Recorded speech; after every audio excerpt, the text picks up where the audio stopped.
In 2007, I had the great opportunity to travel to Florence, Italy, to support those running in the AIDS Marathon there.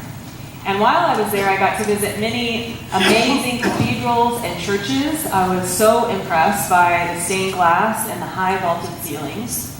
But I noticed that I did not have the opportunity to meet any of the church members that called that place home. And I also learned that some of the churches I visited had no church members. They were simply buildings now on a historic tour. No one called that place their home anymore. Then in 2015, after 5 years of full-time ministry, I was given a 3-month sabbatical. And during those 3 months, I visited 25 churches in 12 weeks. And I really liked visiting churches. And I did get to meet the people that called those places home. I saw quite clearly that it wasn't the appearance of the church building or the temple or the cathedral that had to do with whether or not I felt God's presence there. It had to do with the people inside the congregation. It turns out that the old children's Sunday school song is still true. I don't know if you were taught this song, but if you were, sing it along with me. I was taught, "The church is not a building, the church is not a steeple, the church is not a resting place, the church is the people. I am the church, you are the church, we are the church together. All who follow Jesus all around the world, yes, we're the church together." A few people had learned that one along with me. Thank you for singing. The most moving church experiences I had while visiting those 25 congregations happened when I experienced a temple of God dwelling within the people inside of the church. Some people had their inner space inside all filled up by the Spirit of God so that you couldn't help but be affected by it. There were those who cared about you the minute that you walked in the door, the greeters who warmly welcomed and oriented you, the adults who exhibited wisdom and patience with children, the hospitality team who made sure that there was beverages and something appealing to nourish your body, the advocates who spoke up about causes that they were passionate about protecting the last, the least, and the left behind. Then again, I visited churches where I interacted with people whose inner spaces did not seem to be filled with God's Spirit in that moment, and I couldn't help but be affected by their energy as well. There was that time I got the angry eye from someone because apparently I sat in their saved pew spot in the church. Or that time when I visited a church on a Wednesday evening during Lent, and the service was held in the community hall around tables. We were going to have a meal together as part of the worship service, and I sat down at a table and watched as all the church members came in and sat down and filled up every single other table, and I was alone for the whole worship service, and I was the only one who was alone. Or those churches I visited when the first and only question I would be asked afterwards was, "So are you married? Do you have a husband and children?" And that was all they wanted to know about me. For me, I judged whether or not a church was filled with God's Spirit based upon my interactions with the people, not on the grandeur or lack thereof regarding the physical space. The Apostle Paul attempts to teach a similar lesson to the church in Corinth. Paul started at least 14 churches during his lifetime, and it was his desire to spark communities that cared about each other and that also followed in the radical way of Jesus, how he modeled his life and what he taught, the way of life that expands the kingdom of God.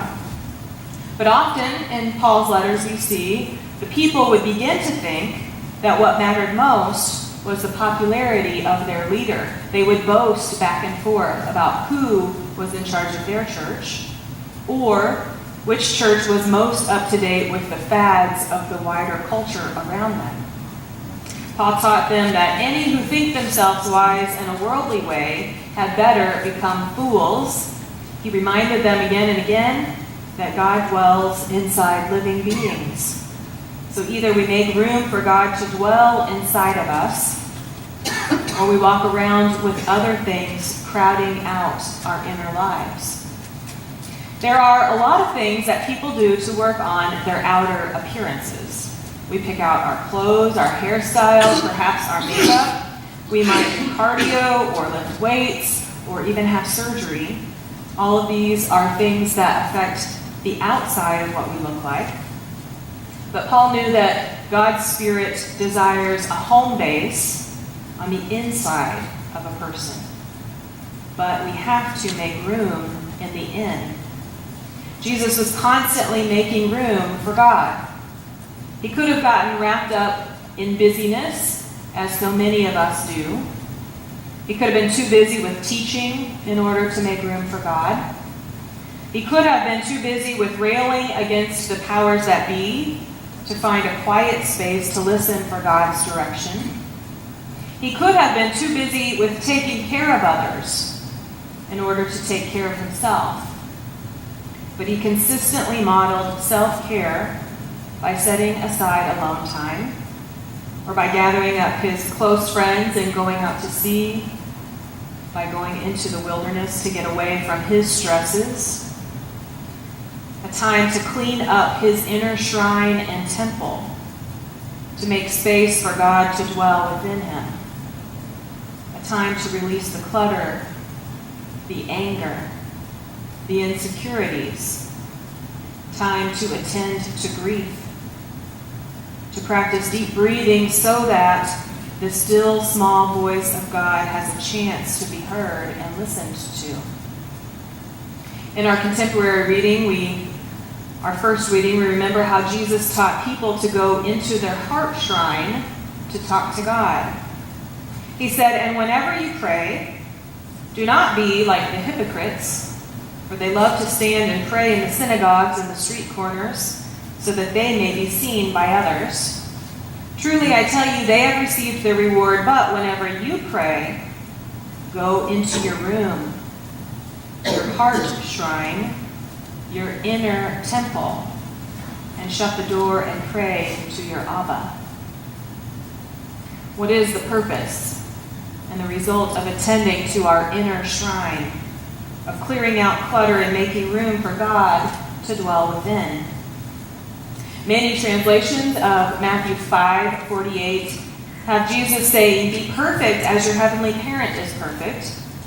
But in Aramaic, the language that Jesus spoke, a better translation of the word perfect is all-embracing. So to work on our inner shrine, or to make space for God to dwell inside of us, allows us to be more all-embracing as our heavenly parent is all-embracing.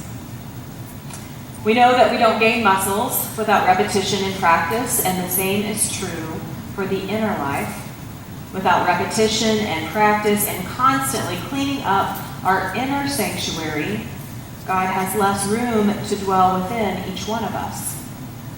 But the exciting thing is what can happen when people who commit to doing this inner work band together.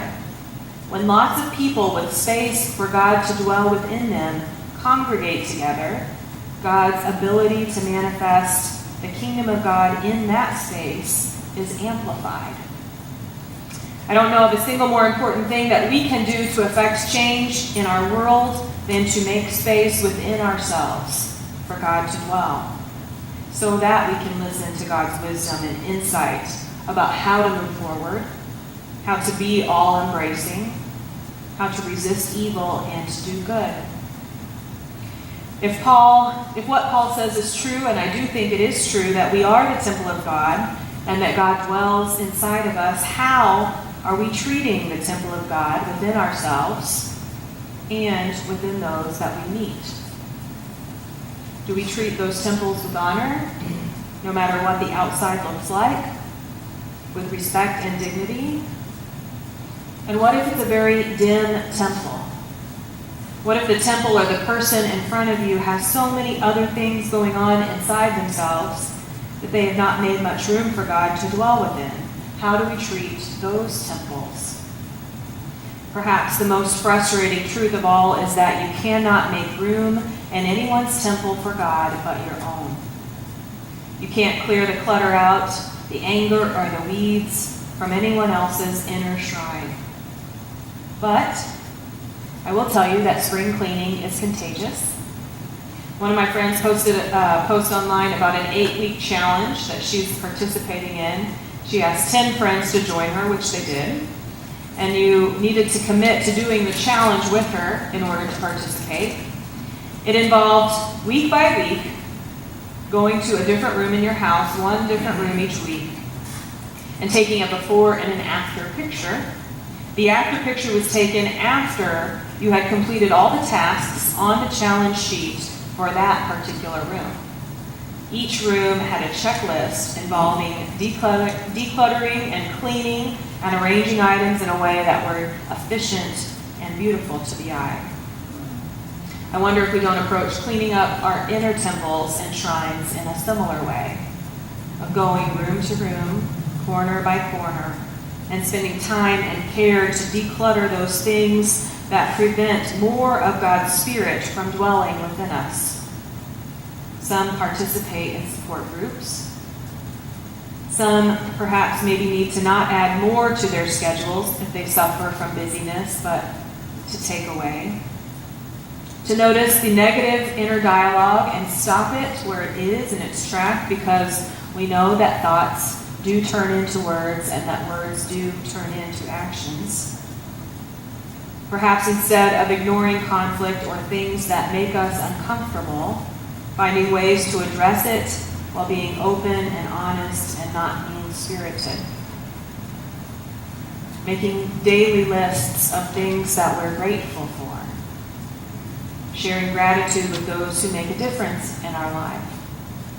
All of these things cleanse and clear the inner sanctuary and shrine and create hospitality and welcome for God to dwell within. There are many beautiful sanctuaries and temples and cathedrals all over the world, but the most beautiful holy shrines that I have ever seen have been human beings who made space for God to dwell within them. These all-embracing people remind me of Jesus and his passion to grow God's kingdom on earth as it is in heaven. Aren't you aware that you are the temple of God and that the Spirit of God dwells in you? I am the church. You are the church. We are the church together. May we all make space within for God to dwell.